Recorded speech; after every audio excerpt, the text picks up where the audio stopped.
walk with me. And as we wander down the crowded street, even if we're shuffling our feet, you make me never want to miss a beat. We're meant to be. And if you lie with me under the sycamore tree, whether we're high or low, there's nowhere else I wanna go. Hold my hand, fall in love with footprints in the sand, and kiss each other while we watch the band. And everyone who knows us understands we're meant to be. And if you lie with me under the sycamore tree, whether we're high or low, there's nowhere else I wanna go. So walk with me as we wander down the crowded street, even if we're shuffling our feet. You make me never wanna miss a beat, never miss a beat. And if you lie with me under the sycamore tree, whether we're high or low, there's nowhere else I wanna go. And if you lie with me under the sycamore tree, whether we're high or low, there's nowhere else I wanna go. So walk with me, walk with me.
Good evening, everybody, and welcome to tonight's Committee of the Whole meeting for Monday, October 21st. I'll call this meeting to order.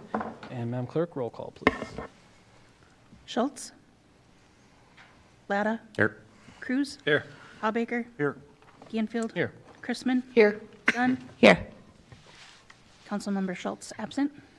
Thank you, Madam Clerk. To item number 1, Economic Development Incentives and Development of Other TIF Areas, we have a presentation from Shane Graham. Thank you, Shane. Thank you, Mayor and Council.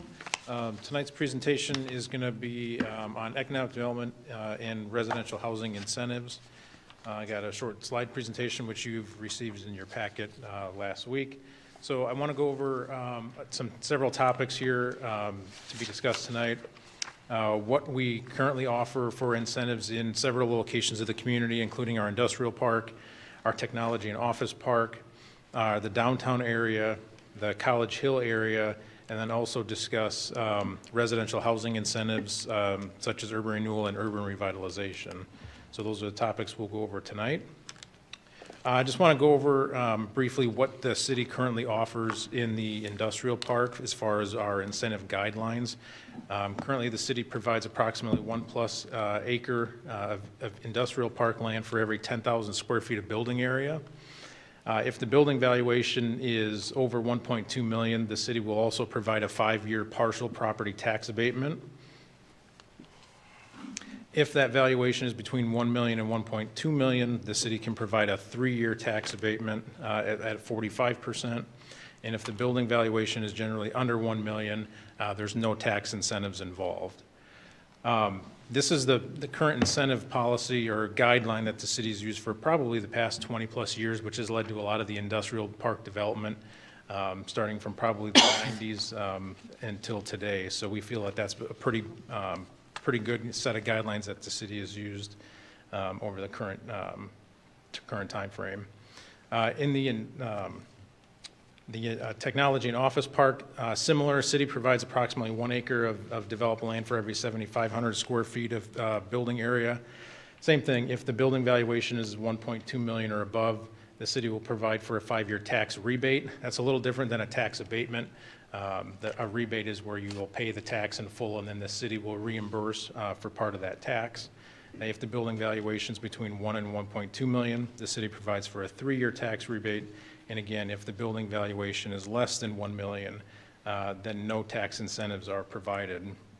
Our technology and office park generally spans from Technology Parkway east of Hudson Road up to Chancellor Drive and then north towards Viking Road. In that area, if you've been out that way, it's pretty built up. We only have, the city only owns 2 lots in that area right now that are undeveloped, and there's approximately 4 other privately owned lots. And then since 2020, since COVID, we haven't really seen the interest in office development in our technology park hasn't been as much as it has been in the past. I think with COVID, with work from home and remote working, I think we've seen a little bit less demand for our office parks. So it would be the recommendation from staff. Again, we've used these policies or these guidelines in the past. Haven't really seen the need or been, I would say, lost out on projects because of what we offer. We feel that our land incentives and our tax abatement and rebate incentives make us pretty competitive. So it would be our recommendation to continue using that current guideline of offering projects in the industrial and technology park that reduce land costs, and then that 5-year graduated abatement or rebate schedule. If you have any questions, feel free. Otherwise, I'm going to keep moving on to the different areas.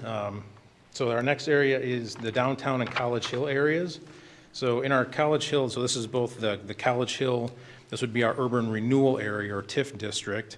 And in our College Hill urban renewal area, we offer a 5-year 100% tax rebate on the increased valuation that a project has with a minimum investment of $200,000.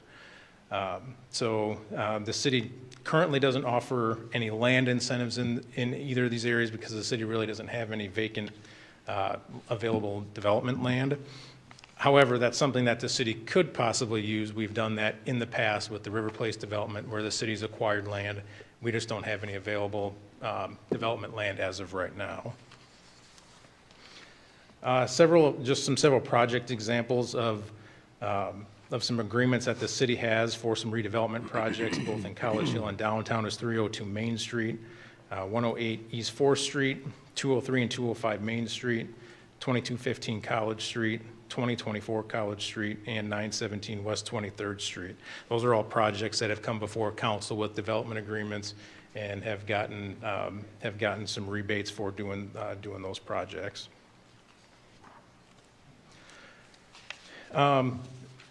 We've had discussions regarding potential projects in both the College Hill and our downtown areas.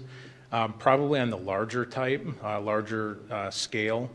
It's been indicated to us from several developers that to help make a project more feasible financially, that more than a 5-year tax rebate incentive would be needed. One of the people we've talked to said, hey, we would need at least a 10-year. So staff's looked at what some other communities offer. It gets a wide range. 5 years is probably on the lower end of what we see. Most communities offer somewhere in that 10-year neighborhood of incentives. I've seen some at 15, and then some even go up to 20 years. And then the differing percentages. So it may not be a 20-year 100% tax rebate. Maybe it's a 20-year 50% or a 15-year 75%. So yeah, it varies depending on the community and depending on the project. So with that, what staff would offer as a recommendation moving forward to keep us competitive with other communities and to encourage a wider range of projects, we would propose to increase that incentive from a 5-year to a 10-year tax rebate. Again, we've had several discussions with some developers that would be interested in doing projects here in Cedar Falls. And we feel if by offering a 10-year tax rebate incentive, that could really push these projects forward a lot sooner than what they could. If I may, quick, Shane. So we can either, if you wanted to address these as we're at them, we can, or we can wait till the end, circle back and discuss all of them. Tonight, we'll just be looking for some direction to staff of, are these the guidelines that we do want to go with going forward for our economic development incentives? So if you have comments or questions now, you can throw them out, but otherwise we can make sure and circle back after we talk through all of them. Circle back. Keep going? Yep, keep going. All right. So next, we're going to discuss residential housing incentives. Some of these slides I'll kind of briefly go through because some of these slides you'll remember were from the presentation that I gave in June regarding some high-level discussion on residential incentives. There are basically two main types of residential housing incentives: urban renewal, which is TIF, and urban revitalization. So I'll go over each of those pretty quickly. Again, urban renewal, so we'll discuss TIF first. Economic development area means an area of the municipality designated by the city as appropriate for either commercial or industrial enterprises. That's where we see in our industrial park and our College Hill and our downtown areas. Public improvements related to housing and residential development, and construction of housing and residential development for low and moderate income families, including single or multifamily housing. Again, this is the chapter of the state code that talks about TIF. Some of the guidelines in the state code is you can only collect the tax increment for a period of 10 years, which is a little different than, say, our economic development TIFs in our industrial park where you're limited to 20 years. So with a housing TIF, you only have a 10-year time frame. You can only use TIF funds to reimburse for the cost of public improvements. So anything that the public's going to own, streets, sewer, water, sanitary sewer, those are the only things that are reimbursable per state code to a developer. And you have to include low and moderate income housing assistance, whether that is providing LMI housing as part of the project or providing LMI funds as a set aside. And I'll get into kind of what those are shortly. Determining the amount of LMI, this is defined in the state code as the percentage of LMI residents in the county which the urban renewal area is located. Right now in Blackhawk County, the percentage of LMI residents is 43.98. So the forms of assistance for low and moderate income, you can provide lots for low and moderate income housing within or outside the urban renewal area. You can construct the construction of low and moderate income housing within or outside the urban renewal area. Again, grants, credits, or other direct assistance to low and moderate income families within or outside the urban renewal area, but within the municipality. And then payments to a low and moderate income housing fund. Again, these slides are pretty similar to what we discussed back in June about kind of what the LMI assistance looks like. So with that, what staff would propose would be to establish a guideline to provide a tax rebate to a developer for 50% of the public cost, the cost of the public infrastructure for that period of 10 years. Again, that 10 years is capped by the state code requirement. The percentage of the tax rebate to the developer will depend on if the development includes LMI units or not. So I just like to just use a round number. If a developer is proposing 100 lots, if they want to include the LMI, they would have to include 44 lots. That would be 44%. That would meet the LMI percentage. They would have to have 44 LMI lots to be able to get 100% tax rebate. That means they're meeting the LMI requirement, then they are eligible for 100% of the tax increment generated to reimburse for 50% of the infrastructure. If they don't want to include LMI component in their development, then that 43.98% gets taken off from what they can collect, and then that has to be used in other areas of the community. And that's where we were talking in June about establishing the Housing Trust Fund. That 44% funds then would be administered by the Housing Trust Fund to use for LMI projects anywhere else within the community.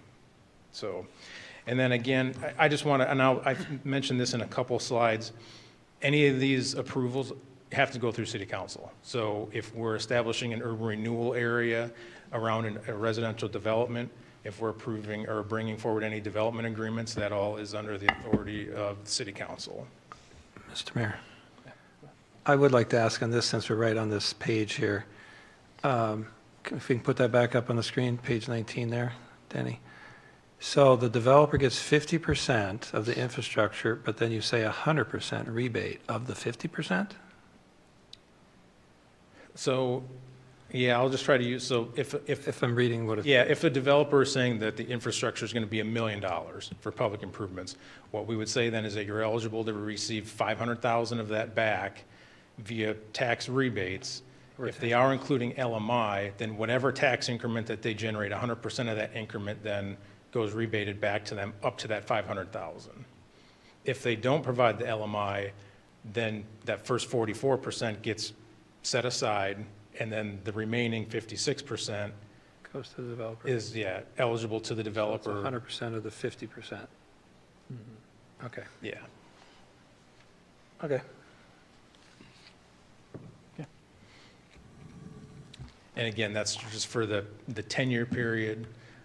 So we're hoping, if we're working with developers, they will, an incentive to include the LMI units, that's an incentive because then they can get 100% of the tax increment instead of just the 56% if they choose not to include the LMI units. And that's back two other slides to like 17.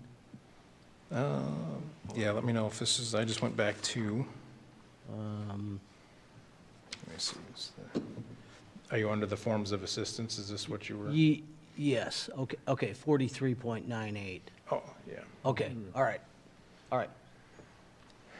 So the life of these projects are a total 20, and then, or the program is 20, but the project is 10? No, for residential urban renewal districts, they have a lifespan. You can only collect tax increment for 10 years. Per project? Yes. So if you started in the 9th year of when we set this up, they still have 10 years?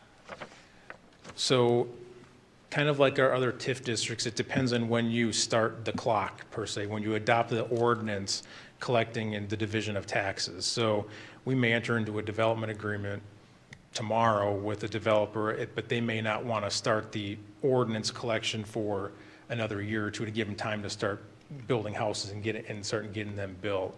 So the clock actually starts when the council adopts the ordinance then that actually divides the taxes. That triggers the county auditor to then look and say, okay, here are the taxes, we're dividing these taxes out, and that's where the 10-year clock starts. But it's only 10 years. After 10 years, then it all goes back.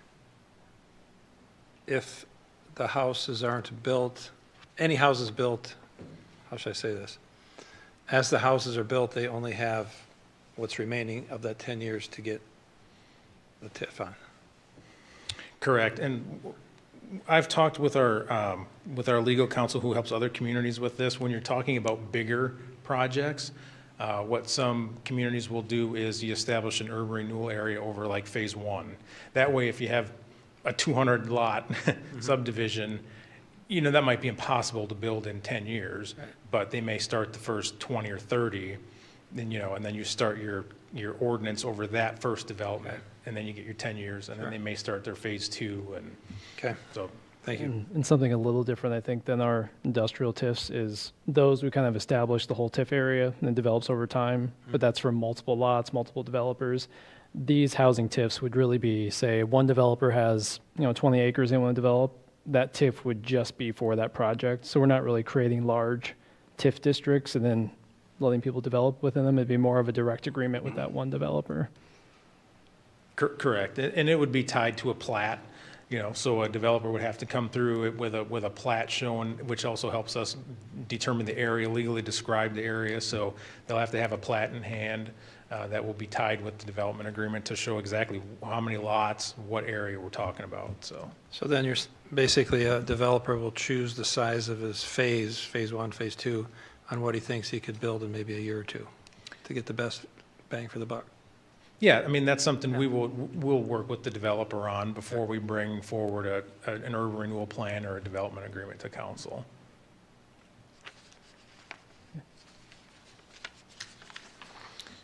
All right, was there any other questions on that? If not, we'll go to, so urban revitalization. So urban revitalization is a separate code in the Iowa State Code, Chapter 404.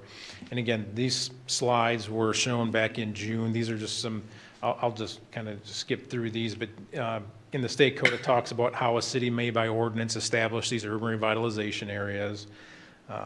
There's a couple different reasons by which a city can adopt an urban revitalization area.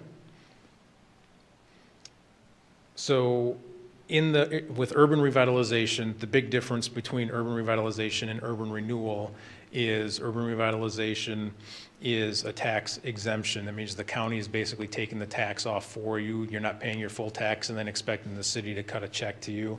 And then it's not tied to just public improvements. That's where urban renewal or TIF has its limitation.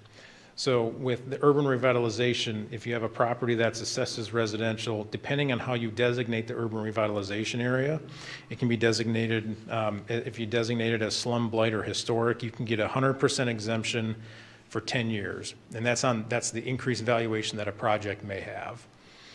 If it's designated for housing in residential development, you can receive 100% exemption for 5 years on the first $75,000 of value added by the improvements. And these can be additions. I know you may just think this is new projects, but it could just be an existing building that you're putting an addition on, or you have a house that you want to build a new garage. Things like that even qualify as long as you're increasing the valuation of the property. And then if it's multifamily, considered multifamily residential, you can get, the code allows for a 100% exemption for 10 years. And then I think I noted this in June as well, but as of January 1st, the state code recently changed. The legislature passed a change to the urban revitalization code where the school district levies now will not be abated as part of this program. So those will still be paid as normal, and the urban revitalization then only includes the city and county portion of the tax. So with that, again, we've had some discussions with some developers that are interested in doing some, what I would say, infill projects. The big thing with urban revite is that it's not tied to public improvements. So we may have some lots in town that are already served by public sewer, public water, and a public street that want to do a project. That's where urban revitalization comes into play because it doesn't involve, sewer, water, a new road extension. So with that, we've had some discussions, so we would recommend bringing forward new urban revitalization areas where that infill development is targeted without the need for public improvements. And then that tax exemption schedule then will be based on the state definition code of the area, how we define the urban revitalization area. Is it going to be considered for single family housing? Then you're tied to the schedule. If it's for multifamily, then you're at the 10-year 100% schedule.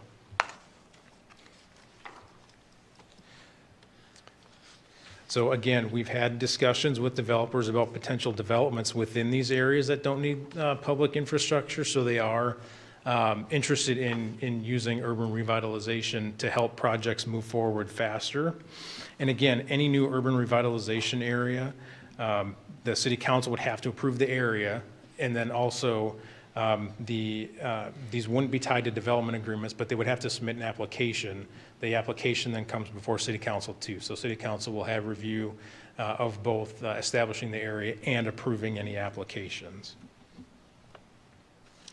So I just wanted to discuss real quick, we do have one existing urban revitalization area. It's in our College Hill area. Oh, okay, it's pretty good. It's pretty easy to see on the TV screen. It goes from 18th Street over to Franklin down to just south of University Avenue. Basically encompasses a lot of the residential area around College Hill. This was adopted in 2012 and it was designated as a slum, blight, and historic area. In that plan, the city provides for 100% exemption for 5 years. So as I noted earlier, the code allows for a maximum exemption of 10 years at 100%. However, in 2012, when this plan was adopted, it was just providing for 100% at 5 years. And also, there is no statutory requirement for an expiration date. However, when City Council adopted this plan in 2012, they did put a 20-year time limit on it. So this urban revitalization area will expire at the end of 2032. So the reason I bring that up is because per state code, if we already have an established area that offers the 5-year 100% exemption, that then any new areas that the city creates have to follow that same schedule. So we cannot, even though the state code allows for us to go to a 10-year maximum schedule, if we have an area that only offers a 5-year, we can't offer a 10-year. We have to offer the same amount as in the existing areas. So if the city did want to allow for that 10-year exemption per the state code, as the state code allows, then the current College Hill plan must be repealed. And then if that plan is repealed, like I said, that expires already in 2032. If that plan is then repealed, you can create any new plans to offer the maximum exemption of 10 years, 100%. And then you can also include this current area in a new plan. So if we were to repeal it and wanted to include the college, this same area in a new plan, you certainly could do so. And a new start date. Correct, yeah. I look back, since this was adopted in 2012, there's only been 7 properties that have submitted applications for this tax exemption, so a little less than 1 a year is what we're seeing. So it would be our staff's recommendation to begin the steps to repeal this. That way, when we create newer areas, we can go with that maximum exemption in the state code. And again, we can bring forward a new area that also includes this area. So again, with the number of projects that we've seen, it hasn't been many. But the fact that we can repeal it and readopt it and include this area in a new one, and then offer the maximum exemption, that's what staff's recommendation would be on that. Shane, what area does the College Hill plan cover now? Just the overlay? So the urban revitalization? Yes. Yeah, that's on slide 26. I got it up on the screen too. Oh, the one you had earlier? Yeah. Okay, Yep. so That's the urban revitalization. Yeah, it looks like Franklin is bounded on the east, 18th on the north. most of the College Hill overlay. Mm. Not quite. Or is it bigger? Oh, anyway. Okay. Shane, I know this probably predates the vast majority of all of us in this room. What was the rationale in 2002 or 2012 to only have it for the 5 years? That predates me as well. I've talked to Ron a little bit about it. Mike and Ron can chime in. I think this might have had to do with that's what we'd offered in the College Hill urban renewal area, the 5-year 100%. So I think that might be where staff and council was thinking with this plan, but I don't know if Ron has any other comments on that. Yeah, I think Shane hit the nail on the head there, but also at the time doing research with other communities, that was pretty par is the 5-year. Now what we've seen is 5 years is on the light side of things. So as Shane mentioned earlier, the research we've done now is it's probably closer to 10-year in that 100%. but there are, well over 10-year ones as well, so.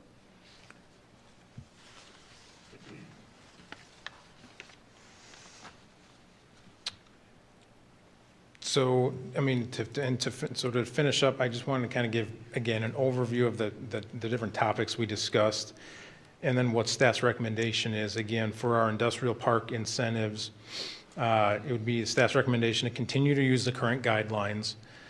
Same with the technology and office park, use the existing guidelines that we've been using now for probably 20-plus years.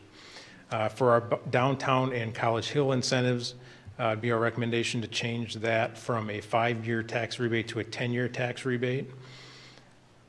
And then again, with residential, with urban renewal or TIF, again, use the guideline of reimbursing 50% of the cost of public improvements within a development. And again, with urban revitalization, utilize that state code exemption schedule based on the defined area. And then also, again, take steps to repeal the current College Hill. That way we can reestablish a new one and offer the 10-year. So, yeah, I'd be happy to go over, if there's anything from the beginning, I'd be happy to answer any questions. So really quick, I'll jump in. 2 things. So one is for tonight. These are really guidelines. Any projects that go under these will come back to us for approval, but we want to make sure staff has direction that they can move forward with these, and people going forward with these projects feel fairly confident and secure that if they bring a project forward, it'll likely be accepted. But they will still come back to us. And 2 is, do you really want to think of these as something that we'll probably review every year at goal setting? Because setting these now does not mean we'll forever offer these incentives. It's just looking at where are we at right at this time for needs for new housing development, and looking at, is this putting us on par with other communities, helping us spur some new housing development? But again, it's not a forever solution. It's just at this time. But I think then I talked with staff this morning that this is probably something we'd make a goal setting conversation every year is, are these still the guidelines we want to follow? Do we need to change them? Are we at a point where we no longer need those incentives? But something we would review every year. So with that, I'll kind of open it up to discussion. And Mr. Mayor, if I can. As I see it, there's a couple of incentives. We have the tax incentives that we can offer just per development, just the city agrees to the abatement, and that's the policy we adopt, right? And then specifically the College Hill urban revitalization area, that's what we would have to repeal and then reestablish some revitalization area. Is that right? Correct. If the city wanted to offer more than a 5-year tax exemption. Right. Yeah, the state code allows for up to 10. If we wanted to offer that 10, we couldn't do so with the current College Hill plan in place unless we repealed that. But then we can reestablish it, include that same area, and then offer a 10-year if we wanted. Those wouldn't come before us each time. Yes, so to adopt the area would require city council approval, and then any application that comes in for tax exemptions. I think the last one council saw was a few months ago, was on the corner of College Street and I think 21st. It's a multifamily house that they completely renovated, the multifamily building there, and they applied for the exemption, and that application came before council before it was passed to the county. Right. So, I mean, there's a couple. One is sort of a city policy on the incentives that we offer, that we go up to 10 years as sort of a policy, and we know we can negotiate with developers. And then there's the specific statutory requirements regarding either urban renewal districts or urban revitalization areas. And the suggestion by staff is to repeal and readopt some form of the urban revitalization area, including College Hill, maybe a different map, who knows, but then allows for the 10 years to maximize what the statute allows, right? Correct. Okay. So in that way, the incentive packages would sort of mirror or be on par with each other, depending on the area of the city you're in. Right. Okay. Right. Yeah, and again, we've, Ron and Mayor and myself have looked at some areas that we probably would like to bring forward to council in the near future, and just from some of the areas that we've talked with developers on, that we know we might have some areas that we want to bring forward. Okay. Thank you. Shane, if you could clarify the sunset on urban renewal or urban revitalization, if we establish a new one, is there a current expiration date on those new areas? So with urban revitalization, there's no statutory end date. With the College Hill plan, City Council put a 20-year time frame on it, but there's no statutory requirement that you do so. With residential urban renewal or TIF, there's a 10-year timeframe to collect tax increment. And if I may, and those tend to be project-specific, right? Those TIF districts for a specific development. Correct, yeah, and that's where we're talking, we'll work with a specific developer if they got a 40-lot subdivision. Right. We would create that urban renewal area right around that development itself. They would have their own time frame and everything. And so what we would see is, we've had discussions with a handful of developers that are interested in moving forward. We would have multiple urban renewal areas and plans that come before council for every specific project. Okay. So everything would be overviewed and reviewed by council, including the establishment of the urban renewal areas and then also approval of the development agreements. The development agreements then get into the details of how many lots are you building, what's the monetary value, how much is the infrastructure going to cost, all that spelled out specifically within the development agreement. Right. Okay. And the LMI discussion. Yes, yep. Right, okay, thank you.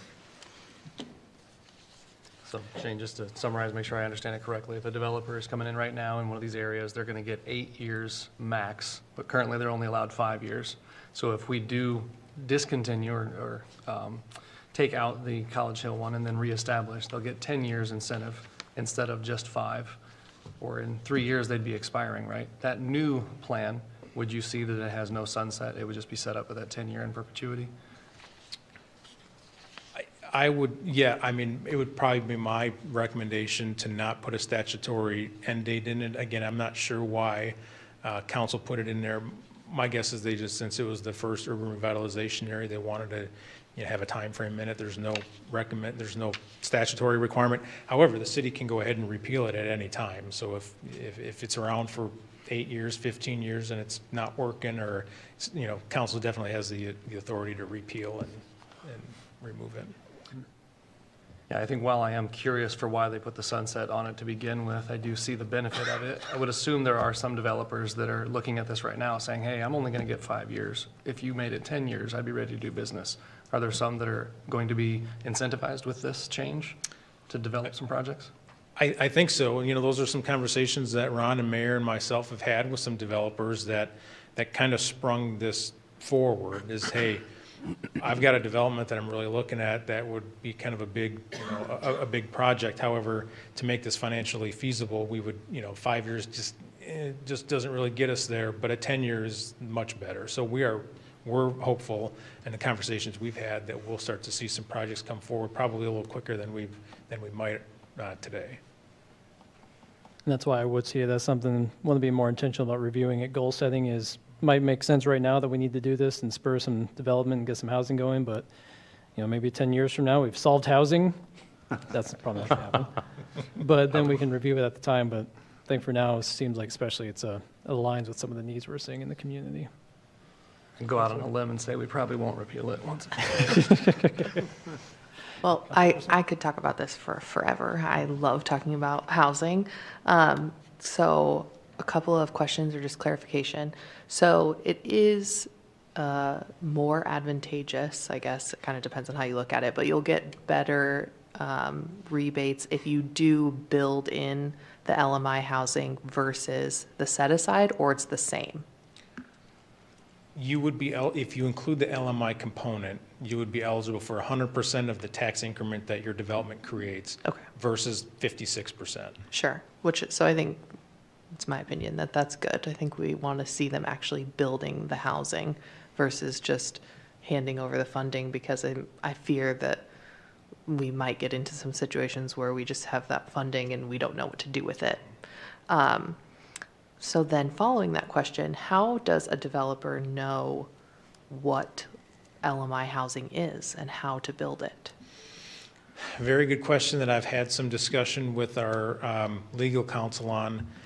The state code doesn't really have a definition of, because I've had this question come up from a developers, well, how do I know what I have to sell my house at? So I looked into it. The state code doesn't define that LMI is 200,000.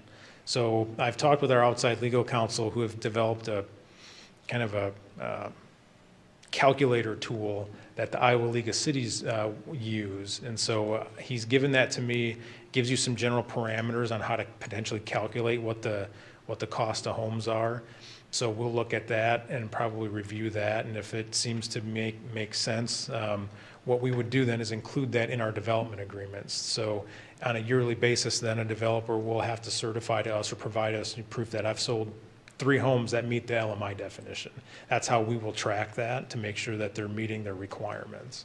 So yeah, I've talked with our legal counsel, who is kind of frustrated that it's really not defined in the state code, but we'll put it in our development agreement so that way it's known upfront from the developer and from the city then what to expect as far as how many units and how many are going to meet that requirement.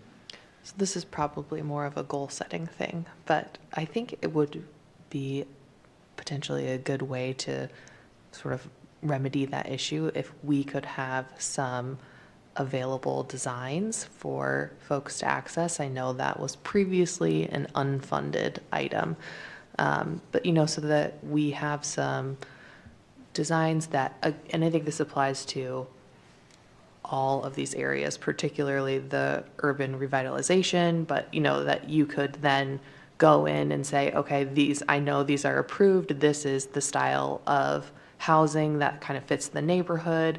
It will fit onto this lot, et cetera, et cetera. I think that's, probably a good way to go. So that's definitely something that I would like to consider and maybe could potentially alleviate some of those issues.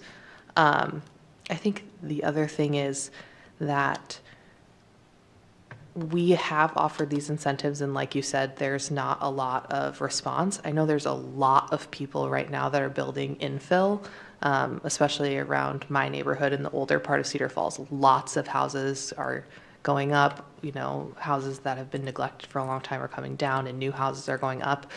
And so I would like to both better advertise this information, so that the average person who might just be like, oh, it actually makes more sense for me to build in the older part of Cedar Falls than buy a brand new lot and build a $500,000 house. I don't know what you can build a house for, but if you can build it for less than that, that'd be great. So, I think just to get this information out there, and again, that could apply to having some of these designs that are offered by the city. So anyway, like I said, I could talk about this forever. Yeah, we'll talk internally about how to do that moving forward. We've looked at some other communities that have put together, marketing materials or pamphlets. So yeah, that's something we definitely plan on doing, assuming we get kind of the guidance moving forward. Great, thank you. I do think that is one of the goals of the urban revitalization, is to encourage not just new developments and new districts, but the infill housing where there's less utility and infrastructure costs since it's already there. And ideally with a garage not on the front of the house. I don't know, that's just my opinion. I won't even, I think if we can make it through the College Hill any character district, we might be able to solve that. But to piggyback off what Hannah said, I feel like the last couple of years for the Iowa League of Cities, their big, what would we just go to? The annual conference. The annual conference. The Iowa Finance Authority has been there, and we specifically talked about LMI, and she basically said the same thing Shane just said, but there are tools available. So with Iowa Finance Authority might have a whole bunch of things that might help us navigate where we're going. Thank you, Counselor. Mr. Mayor. Yep. Couple things, some may be simple. When we go to 5-year to 10-year for downtown, it's stated over 200,000. That stays the same. Correct. And then on the percentage, you're mentioning from 5 to 20 years on the time frame, but the percentage, we're going to go with the 100%. Right. Like a 50% or 75%. Yeah, and that's something Mayor Ron and myself have looked at. Could you go at 15 years at 75%? Could you do, Like the industrial park where you... Yeah, a sliding scale, yeah. So I think where we kind of felt would be a little cleaner and a little more clearer to developers is just to say 100% 10 years, so they don't have to try to figure it out, and us try to figure out, well, what's 75% in year one, what's 80% in year 5, or so, and it kind of averages itself out, so. Yeah, I feel guess like- I'd like to see the cities that do the 10s, the 15 to 20, and what percent are using. I mean, that's what I would like to have seen here, but get a comparison. Yeah, I would say any of the ones that get above 10 years, you're probably at like a 75%. Or less. Yeah, I haven't seen any that have been at 15 or 20 at 100%. 10 years at 100% is probably what I've seen the most, and then anything more than that, you're probably starting to drop off in a sliding scale or just be at a certain under 100% percentage. Yep, and I think we've got that list of just some of the comparatives. Not with you right now, probably at the moment, but that we could send out to everybody just so they can see. Yeah, and we've talked with a developer who's given us some information about some other projects they've done in other states. I mean, and there's even more than 20 years. I think it differs between states what TIF laws are, but surprisingly, there were some other communities in some neighboring states that offer 25 plus years, and so. Continue on, if I may. Yeah. With the urban revitalization, the home builder builds homes. Does he continue to get the rebate as people buy those homes, or does the homeowner eventually take over the rebates? Good question. That is the property owner gets that tax exemption. So if, a home builder has a vacant lot and builds a home and then sells it, that tax exemption gets passed on to the buyer. Yeah. Makes the home more valuable, in a sense. It seems like from looking at comparative examples, a lot of times those projects either end up being multifamily, like apartment buildings where they intend to just lease, or single-family homes that it's the owner building it and planning to live there. So the owner could come in and set this up. It wouldn't have to be a developer. It could be, I could build a house, and then Yeah. Mm-hmm. Yeah, absolutely. whoever comes in and talks to you, knocks on your door. And Okay. I think that's what Councilor Chrisman's really hitting at too, is making sure we market it well, so it's the individual homeowners getting to take advantage of it too, not just developers. Just one little flashback, maybe you want to call it, to the point of having home plans available. We debated that, I don't know how many years ago, and I literally took my phone and Googled house plans, and you can get books of house plans for $19.99 and $29.99. And I know, but I think it's more about the access and about having these designs pre-approved through planning and zoning so that they can save some some money there, and they don't, I think there's a lot, Yeah. which is why goal setting. So I think it's like a little bit deeper than just the plan. Yeah. yeah, we talked about it quite a bit, actually. There's more to it than just that, but we can do it at goal setting. Anything else that you? Okay. You guys? I'm good. All right, so we would be looking for tonight then for a motion to essentially give direction to staff to move ahead with what's been proposed here as the guidelines for development. Again, we'll probably make an annual goal-setting review, but the reason we're saying guidelines is each of the developments will be unique in its structure, its own development agreement. So this is really just to kind of give staff that general direction that these are a bucket of incentives that we're comfortable with seeing come back to us in projects. Or we can amend that motion if there's differences you'd like to see, changes you'd like to discuss. But You said a lot of words, but so moved. Well, may I kind of precede that, so moved, real Sure. quick? Okay, Mr. Mayor, is that okay? Yep. I'm hearing two separate things. There's the move ahead with sort of adopting the plan of being able to offer the greater 10-year incentives from the city. But in order to do so within the revitalization area, like the College Hill area, we actually had to have on the agenda, or ask the staff to look at re-examining the repeal of that and adoption of a new revitalization area, right? And those are, one's more about city policy, the other one's going to require separate city action, right? Right, so State assuming approved as well. council is, the consensus is to move forward with the guidelines, say that for urban revitalization to move to a 10-year, we would do the repeal of the College Hill first, repeal that plan. Then that allows us to bring forward any new plans using the 10-year exemption. Which, correct, that would have to come through council. as a- Right. yeah. Right. And that would be a Specific item. repealing, yet by council, which would require council action. Possibly a remapping.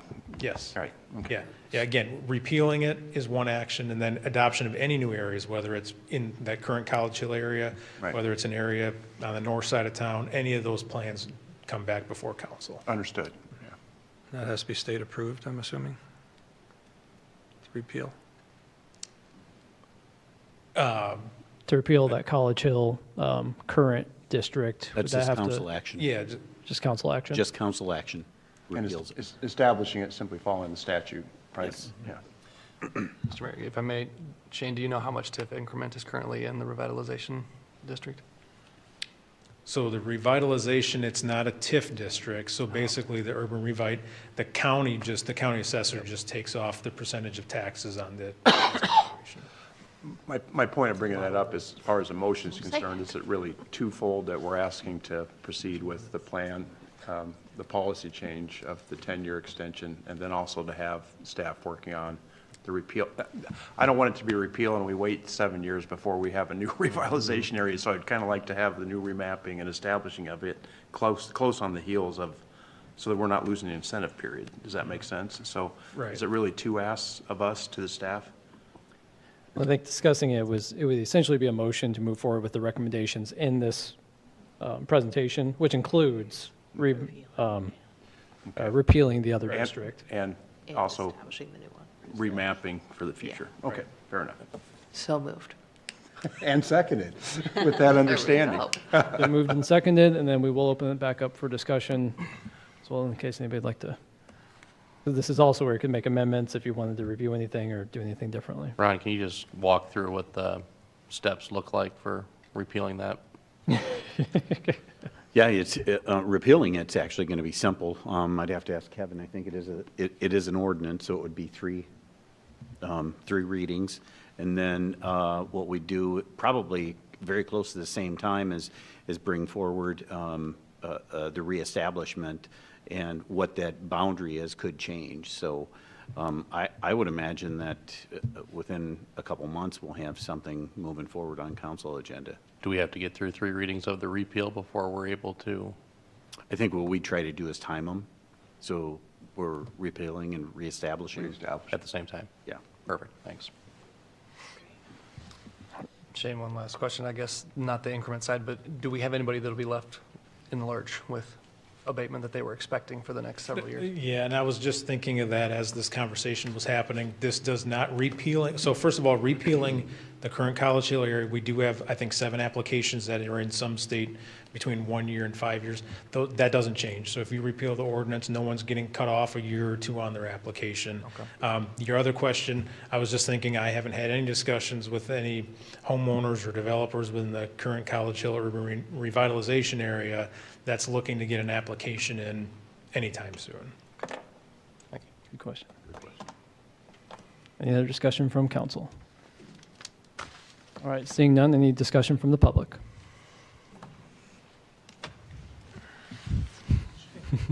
Name and address, please. Thank you, Mayor. Jim Brown.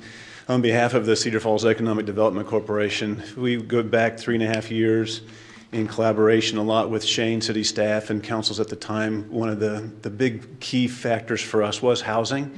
And of course, with the Housing Need Assessment, which launched much what you folks are talking this evening, and the Housing Trust Fund, it's just greatly appreciated that this group here is taking a solid look at some real big differences in housing. We're way behind in housing, and it takes a while to be behind. It takes a while to also catch back up. So it obviously starts with that first step. I would also encourage maybe the mindset, if anything, because I know you folks work, at least staff works in sort of the black and white, here's what we offer. But sometimes, much like there was on State Street many years ago, there's one-offs. There's something that is really exciting, really special, really beneficial to the city that might go above and beyond what we've heard tonight. So that obviously would be a discussion at that point if one of those sort of projects came forward. But once again, thank you very much on behalf of the CFEDC. Good night. Thank you, Jim.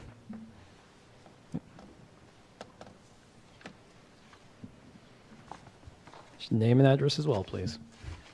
Address also, did you say? Yes, please. Okay. Bob Manning, 2908 West 3rd Street, Cedar Falls. I share some of the same comments that were made tonight. I could talk, I could actually do cartwheels, but I'd hurt myself, I'm afraid. So this is going to be very exciting for the Cedar Valley home builders. I'd like to see a sign out on some of the properties as part of the advertising. The real estate signs and driving by those really attract a big part of the market. That's how sales are generated, in addition to about 4 other ways. But a sign out there showing potential design would be excellent. And you know, with footnotes, changes can be made as approved or something of that sort. So this is great. Thank you very much. And I'm especially glad that you've asked about the time period that it takes, and we've seen that they're going to overlap the repeal and the new items. That's important because we don't want to have any delay on people saying, well, I'm not going to do this project this year. I'm going to wait until it's available in 25 or 26, I mean. So a lot of thought has gone into this, and thank you to the staff for doing that and coming forward with this. Now I'm going to just gently walk back to my seat and not do any cartwheels. Bummer. Thank you, Mr. Manning. Any other comments from the public tonight? Just name and address, please. Kim Jensen Jordan, 2018 Minnetonka Drive. Couple questions. I just wondering if we've looked at like the school districts as far as these areas that we're going to be developing, talked with them maybe about how many children are going to be going into these areas, if there's going to be areas that are kind of set up like Royal Oaks so that there's sprawling areas far enough away from your neighbor's home to actually have a little bit of a maybe 20,000 square foot lot instead of a 5,000 square foot lot. And then how are we taking care of like the downtown taxpayers? Kind of some things to think about, especially when you're doing infill new housing. If there's a house that goes down and it gets, let's say, a 15-year abatement on taxes. So as our taxes are going up for hospitals or sewer remodels that are going to need to be going on because future development is going to put pressure on our sewer system, and I know that's kind of it's a big concern. And when we're managers of the city and we're looking at future growth and rationally planning things out and looking at, gosh, you know, I am positive this is great. We also need the infrastructure, and the infrastructure is huge. Looking at other so I would, number one, be concerned at the house that might be sitting at 504 Walnut Street. What's their tax looking like over the next 5 to 15 years versus the house that's maybe at 1005 Walnut Street? You know, what's that's brand new and they get a tax abatement. Is that fair to all these people that are putting the houses within? I also know that home building and designs are costly. So are we looking at giving a rebate to the person that might be interested in putting a more unique house? Are we going to have the downtown overlay district kind of coding out what the building material looks like in some of those houses? So how are we overlapping and inseaming the things that we've already put into referendums back in 2020, moving into this, and taking account the taxpayer? And then going back a little bit in time, things do take about 20 years. I do remember in 2008 being at a football camp and needing to sign papers as to which hospital I would like to have my child go to in case of an injury. And there was rumors, don't go to Sartori because it's not quite as good. So you want to go over to Waterloo. And I'm like, okay, that seems like that is about a 20-year move. But yet, if we're growing and we're progressively thinking about our developments, I'm still futuristically thinking, let's be dreaming big as to who comes in, you know, and partners with, let's say, Mercy, Unity Point, and maybe someone else. How is that going to elevate us? Because we need to be looking at elevation, integrity. Needs to be. Yes, given the I just purpose of want this those for housing goal regulation. setting, but don't forget about the taxpayers, because we are the ones that are picking up the bills that are incrementally going up because of the high school and the lack of recreation and sewer. And then here we are giving a lot of our amenities away to development and not having them pay for the plans that might cost someone $20,000 to talk to a real good home developer that's not going to be cookie cutter. So, yeah, what do we want Cedar Falls to look like? And then who are we building these houses for? I have 3 children that are taxpayers that they live here in Cedar Falls. And I've talked to people in Shell Rock. Their kids want like a house that might be $150,000 to $175,000. Can they afford to beat out that person that's a landlord that's coming in with more of cash? Are we going to have incentives for some of the youth that wants to come in here and be the younger generation that are going to pick up the taxes as we, the older generation, start moving on? And, I mean, I might start an LLC and have the Western Home Community people come with me, and maybe we could build something that's going to cost them less money that they would actually own on some of these things. So it's exciting to think about how this really could be used, because then they would have cash in their pockets rather than losing some of their $500,000, $600,000 that they're putting in. So however we decide here, it could work very well, but it could hurt some of our taxpayers. So just those are some objective thoughts to think about too. Thank you. Thank you, Kim.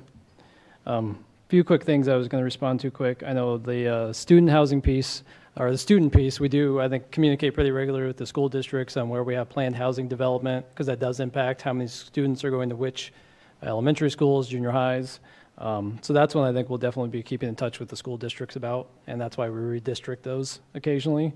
The sewer piece, correct me if I'm wrong, probably Chase, that would not be affected by TIF districts because the sewer is done as a separate, the sewer is actually paid for through the sewer costs versus through property taxes? Correct. Okay. And then just to speak to some of the affordability piece, that is a big goal of these programs, is really how do we encourage a mix of development and making sure we're addressing some of our affordability challenges, because we definitely have some. So, all right, any other public comment for tonight? All right, seeing none, and we have a motion and a seconded, and all those in favor? Aye. Aye. All opposed? Motion carries. Thank you. And we have item number 2, floodplain regulations, environmentally sensitive land survey, future land use map, and resilience plan from Tom Weintraub. Thank you, Tom.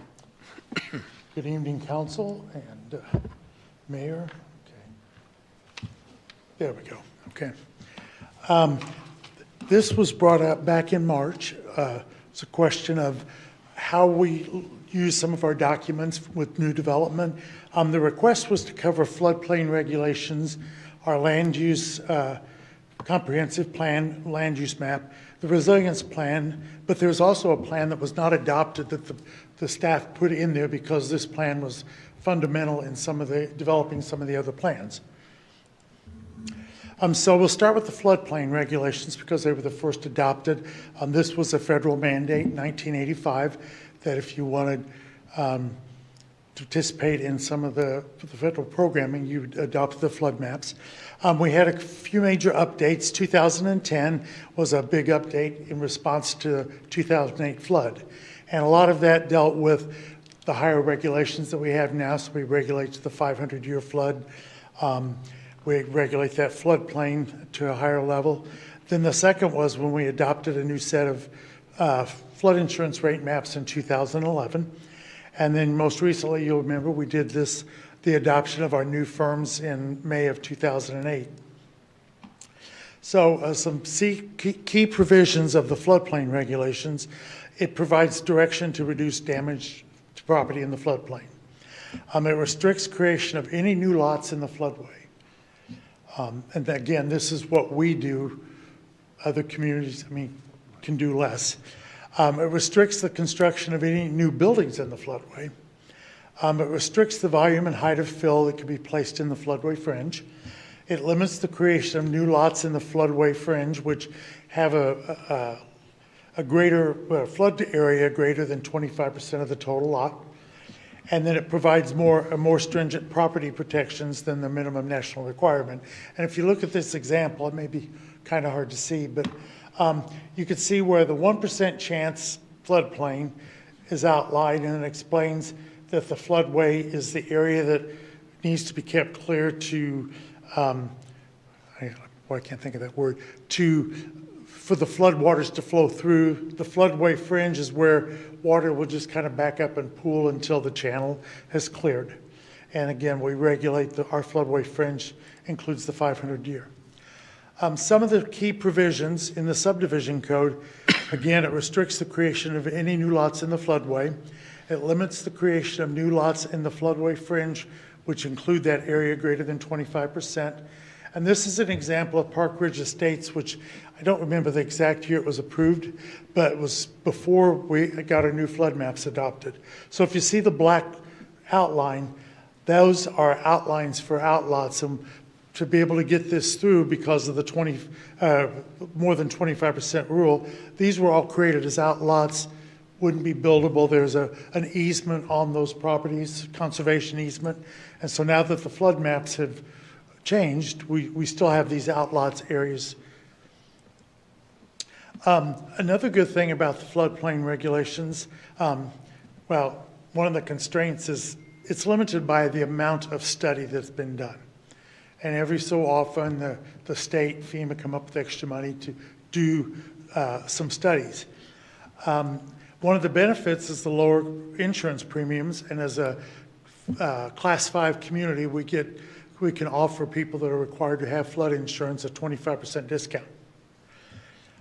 It reduces, again, this risk to structures. It preserves floodplain storage, and it provides for green space and open space opportunities.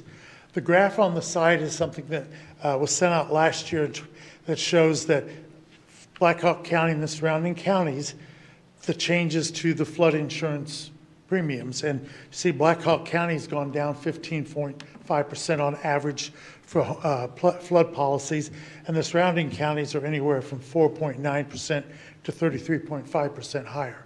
And this article is related to what's going on the Gulf Coast with the hurricanes and those things. But I thought this was interesting that because of, I think, what we do, we probably have helped the counties and the average come down.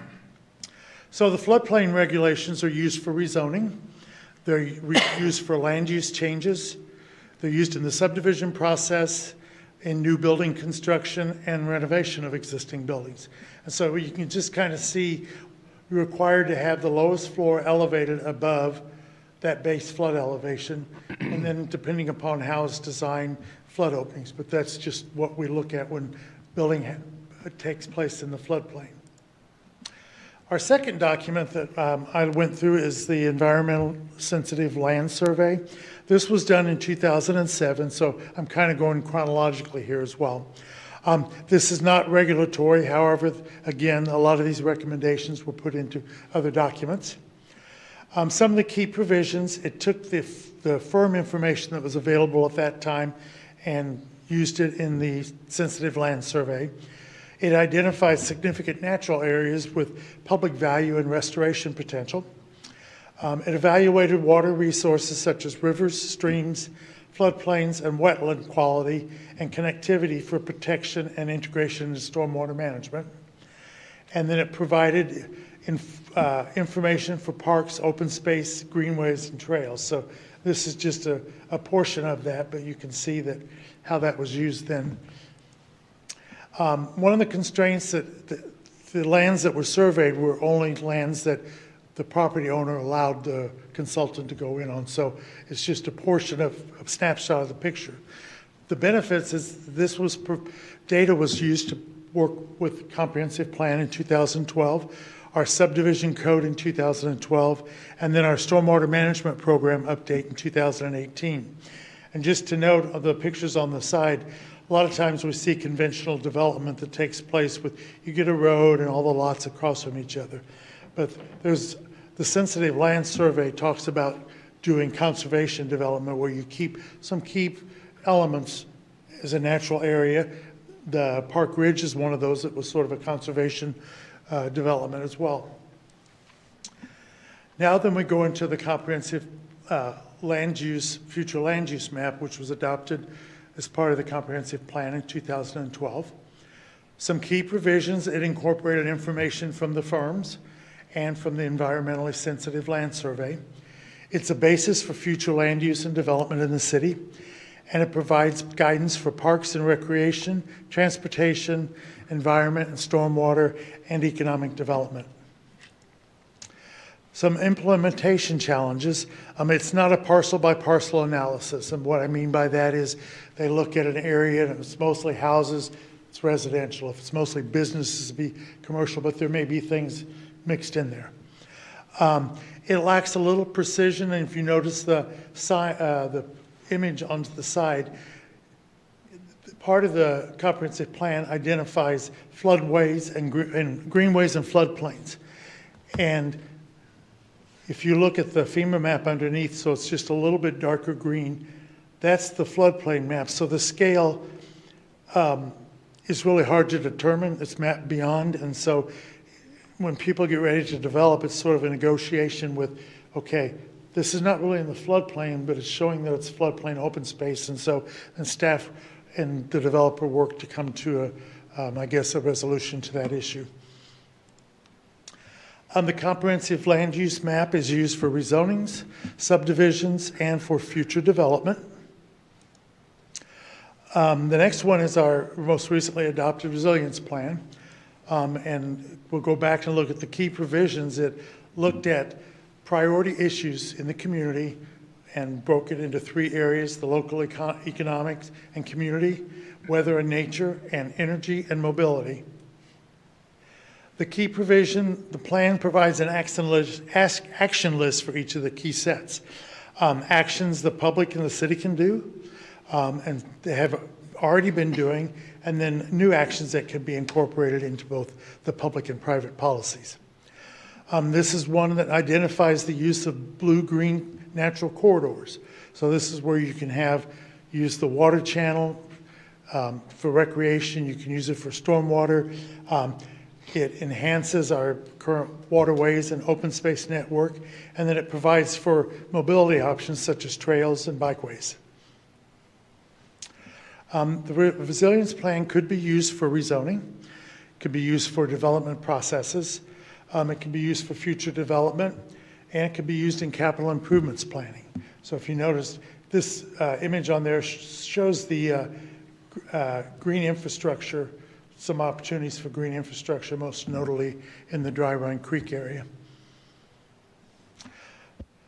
So now I'll give you a summary of the plans. So with our floodplain regulations, we use them for rezoning, land use, subdivisions, new construction, and renovation to buildings. The environmentally sensitive land survey provided data for our comprehensive plan, our subdivision code, and our stormwater management program. The future land use is used for rezoning. It's in the subdivision process and for future development. And the resilience plan can be used for rezoning, can be used for subdivision process, advising the public on development, and also using it towards capital improvement plans. Now, I've got some examples here of how the future land use map at the time maybe wasn't real clear. And the first one was the terraces at West Glen out at Union Road and 12th Street. In 2012, this area was shown as greenways floodplain, so you see the outline of the property and then the green around it, and then the blue is just the floodplain overlaid on it. So you can see that it was a larger area outside of floodway. In 2014, better data was done for that stream corridor, and it reduced the floodplain.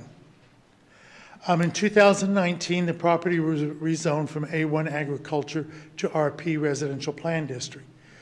And at that time, the future land use map was amended, reducing the greenways and floodplain to basically the area that followed the flood insurance map. So you see the purple then was an area that could be used for development.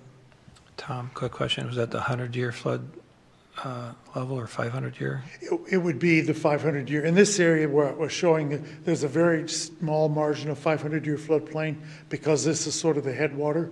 So you don't expect it to be as much of a difference like it would be on the Cedar River.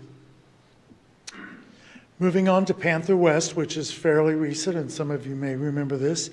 The black line shows the 2012 greenways and floodplain extent. So that black line, everything in here used to be floodplain and green space. In 2024, the property was rezoned from R1 Residence District and MU, Mixed Use Residential, to RP. So there had been some mixed use over in here and then the R1 in this area. Going through that process, the future land use map was amended, changing the greenways and floodplain to match more closely to the actual floodplain. This was one of those areas where I think there was some discussion about how wide that should be. Reevaluating that gave us an opportunity to get a trail included in there. It followed a little more closely to the floodplain, which makes it a little easier to understand the development. But again, there's still a buffer along that end of the property. And then another example was Hidden Pines. There was a preliminary plat for 42 lots approved in April of 2023. The site had a 0.5 acre non-jurisdictional wetland. And the city policy is to preserve or mitigate non-jurisdictional wetlands. And on this plan, the wetland that was down here was mitigated to up around this pool area here, and you'll see the area. And the loss of the wetland area was mitigated at a 0.4 to 1 ratio. So, be happy to answer questions. Go back. Quick, we're not looking for any action tonight on this. It was just a discussion item we had talked about earlier this year and wanted to make sure we gave some committee updates on it. Might be some goal-setting conversation, but otherwise I'll just open it up if anybody has thoughts or feedback. Mr. Mayor. Tom, thank you for the presentation. Very interesting. In the beginning, you made a comment that we as a community of Cedar Falls chose to do things like you're depicting here. I'm thinking of up on the Mississippi River. I've been working with people up there, not me working with them, but friends, that when they define floodway along the Mississippi River, which is probably very different than a swell or something, but they define the floodway as, I think, wet a majority of the time or very often with rains and that. And then the floodplain goes out because the Mississippi River can go dramatically out when it goes high water. And it was always said up there that the floodplain can be filled in and built on, sometimes on stilts if you know the high water marks. That's a little bit different than I see here, or am I? You are correct. And each community in each state can regulate differently. Okay. The Iowa requires that you don't impact the floodway and raise. Let's go back to that example because it's good. Page 36 was the one I thought I was looking at.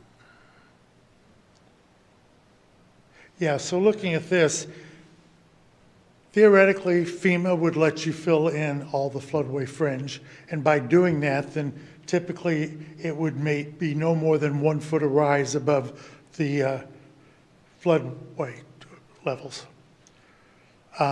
Community I used to work in Say that again?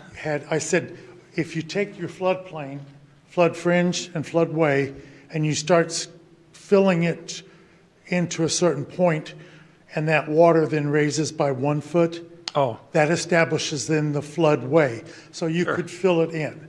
And again, each community allows different amounts. Cedar Falls chose to go to the 500-year level and restrict the amount of fill to 3 feet in the floodway fringe in order to not see what happened in 2008. Right.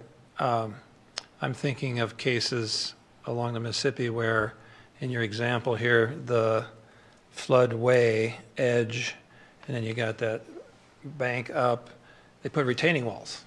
and they build them up, and you got to get a permit from the Army Corps and the DNR or both. I forget what the process was, but I've seen it happen up there. I mean, we don't have that unless along the Cedar River, and we would do that differently maybe than they do in the county. That is correct. Okay. Each community Okay. can adopt their I own just wondered regulations. because it's similar but not quite. Exactly, So exactly. Cedar Falls and Blackhawk County are different? Yes, they are. Each jurisdiction can participate, they can choose their own regulations as long as those meet the minimum standards of the National Flood Insurance Program. Can there be a calculation equivalent to raising land 3 foot and taking land away in the same area 3 foot down? That is part of the requirement in the ordinance, is that you have to compensate for that storage somewhere in the 500-year or the flood fringe area. So if you're going to fill for an area here, you need to take the soil from that area to there so that you're not, again, increasing the... That's 1 for 1? Right. Okay. Yeah, and then the fill is only under the building and then the access to it. So you can't just come in with a lot and fill the entire lot. It can only be filled for building purposes. So, somebody else? Daryl can go. Are what you're referring to, I'm trying to think of the right term, wetlands banking, where there's fields or big areas in Iowa that are set aside in different parts, and it might be more applicable to farming, but I know what we describe here, moving wetlands in the city. Does that come into play here? On that very last slide you were talking about mitigating, where you might fill in a wetland, but then go and buy credits of wetland in another bank in another community or county or? The wetland banks are determined by community, but the banking process, the mitigation is determined by help me out here. The Army Corps. Army Corps, thank you. They look at it and review it for things like the quality of the area, how much is being removed, and then they determine whether or not that can be remediated. So Cedar Falls are subdivision ordinances. So define remediated, you're saying moved someplace else? Or credited somewhere else? It would be credited, the banks are set aside to add to, and I think the philosophy is to get a bigger natural wetland to serve the functions that wetlands do of filtering water and things like that. Contain the and water, habitat. and contain it and release it at a certain level and for heavy rains? I don't know that wetlands are necessarily... That's more of a retention pond. Right, a retention pond is, and they shouldn't, building a retention pond in a wetlands wouldn't be appropriate, but you could certainly create one on your own property that would become something of a wetland. So to answer the question about whether wetland banking happens, if your question was, does that happen all the time? Like, did it happen in the case we had up there? No, it's not always required that you have to do wetland mitigation by purchasing credits in a wetland bank. So Army Corps has a program for jurisdictional wetlands where maybe you can do that, but locally then we decide, the council decides when they review the development, what ratio, which is the ratio that Tom brought up for Hidden Pines, because those were local wetlands, they were not jurisdictional. Okay. So then to carry that a little further possibly, the WOTUS ruling, Waters of the U.S. Supreme Court case that was settled in June or July, that significantly changed the definitions of wetland and the nexus, navigable water, all those terms. Do we have to deal with that in this? I don't think we're prepared to get into that discussion tonight. But it is a component of what we have to be aware of. The Army Corps would be the ones that would determine if it's jurisdictional. Okay. So then if they determine it's jurisdictional, they're up to providing whether it can be mitigated, whether it has to stay there, the amount of mitigation, the ratio, and they will determine that and can issue a permit. The city doesn't necessarily have to agree with that. So, the city has, the local community has the final say. The city can't say, oh, the Corps says you have to save 3 acres, you don't have to do 2. You have to do what the minimum of what the Corps says. Sure. But you can go beyond that. Okay. Mr. Mayor, can I ask a quick question? Yeah, go ahead. Okay. You mentioned that Cedar Falls is a Class 5 community, is that right? Yes, it is, So I had to look that up. So that's a FEMA rating system, is that right? That is correct. For each class that the city goes down, it starts at 10, which is 100%. And each class that it goes down, the community provides a 5% discount. Okay. Cedar Falls and Clive are the only 2 in the state of Iowa that are Class 5 or higher. And we're one of, I want to say, out of the whole country, maybe 211 communities that are Class 5. So we're in a good crowd. We're doing what we need to protect our floodplains. And ultimately, individuals that do have to pay flood insurance, they're paying less because of our status. That is correct, yes. Thank you. And Appreciate that's it. based on our development practices and the codes and ordinances we have in place around development in floodways, floodplains. That's what gives us that classification. It does, and then also that extra regulation of to the 500, because what that's basically saying, we'll let you build something at this level, and then in the future, if we have a flood that's bigger than the 100-year, you should be protected. And then it also has an effect on the insurance rate. If they're still in the floodplain, but they're up that high, the insurance is rated according to the risk, and it being in the Cedar River area, 8 feet above that floodplain, reduces the risk quite a bit. So then it provides savings.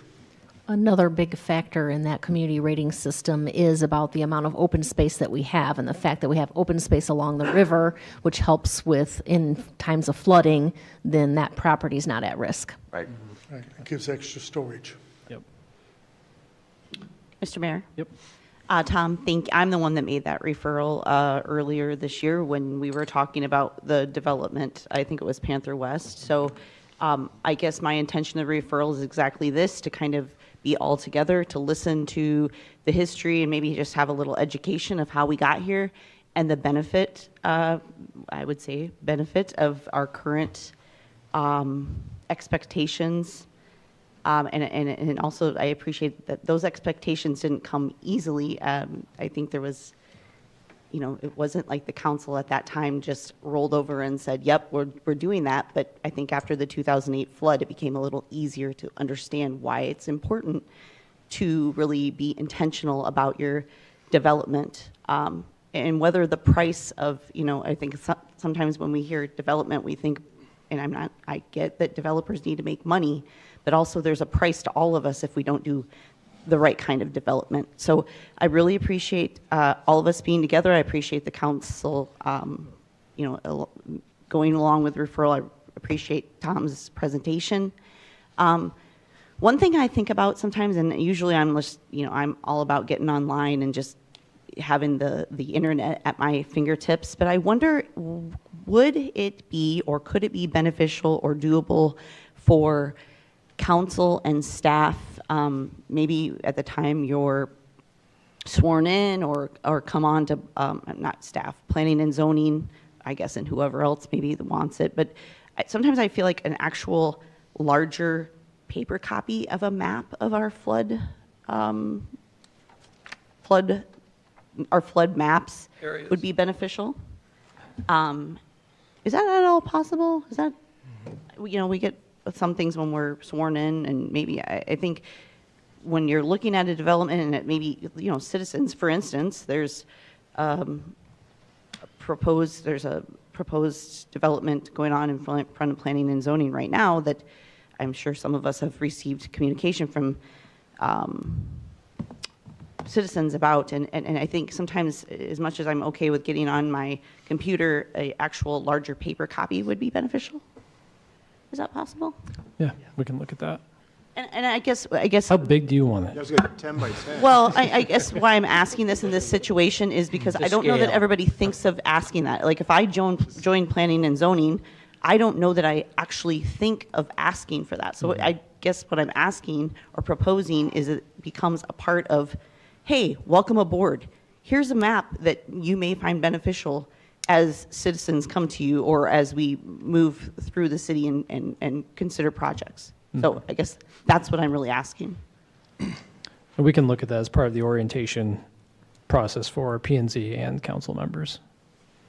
I agree, that'd be good for them to have. I dare say we do have the electronic copy. It would be a little bit more economical to send out, make sure. And then I've had some maps printed. I think they're probably not too costly, but there is some cost to them. I've got like 3 maps hanging on my wall. So at request, we could easily get those printed too, right? So the nice thing about having them online, and we do have the flood insurance rate maps are in the GIS system, so there's a public view where anybody can go to. The nice thing about that is you can relate it with the aerial of your property. Back when I started planning years ago, not too many, you had to compare, you had to measure on this map to this floodplain map. It was very hard to overlay them, and the computer maps have made that so much easier. So I think people find a lot of utility out of that, but we can certainly print large maps too. Our set of maps currently, the FEMA official maps, which are the paper maps, there are 21 of those. Okay. 24. I mean, so it's hard to say the scale that the maps we've got, but we certainly could find something, you know, maybe a 24 by 36 or 36 size that would show, you know, just a nice wall map that would have the floodplains. But at that scale, it's still difficult to focus in, which is why the GIS is a good tool. The National Flood Insurance Program has a website that you can go to, type in a property address, and it'll tell you yes or no, you're in the flood, what risk it is, and so forth, too. That I send a lot of realtors to that website. And I will defer to staff's expertise. I think of when we were sitting earlier this year in the conference room over here, and Chase was able to pull up and that map, and it went from, we were looking at Gateway Park, and then we asked, oh, is that in the floodway? And he pushed a button, and it showed us. So as long as that's accessible and we all know where that's at, I guess you know better than I do. I just want to make sure that we all have the information available and we're aware of how to find it. Yeah. Thank you, Counselor. Mr. Mayor. Yep. Thank you so much, Tom. Great presentation. Helpful, good for our knowledge when we go into goal setting. And I think also good information to have as we move forward with our new parks plan, knowing kind of where the green space is, how we can use it, all that kind of stuff is great. Just to kind of, everyone's favorite word, piggyback off of what Kelly said. Thank you to our previous council members who did really push to have our floodplains, you know, to make sure we're not developing in those floodplains. I think it is especially scary as a TikTok watcher. I've seen a lot of very scary videos of the flooding that has been happening, and you know, knowing that we are trying our best to avoid that here in Cedar Falls is really, I really appreciate that. I think we have some opportunities to keep moving forward with those kinds of things. You know, we have had really severe weather events where, because of the action that we took in the past, it was not dangerous to us. There were people in our surrounding communities that experienced really awful flooding, really terrible things happened to folks' homes. That didn't happen to us because of this. So keeping that in mind, excited for goal setting.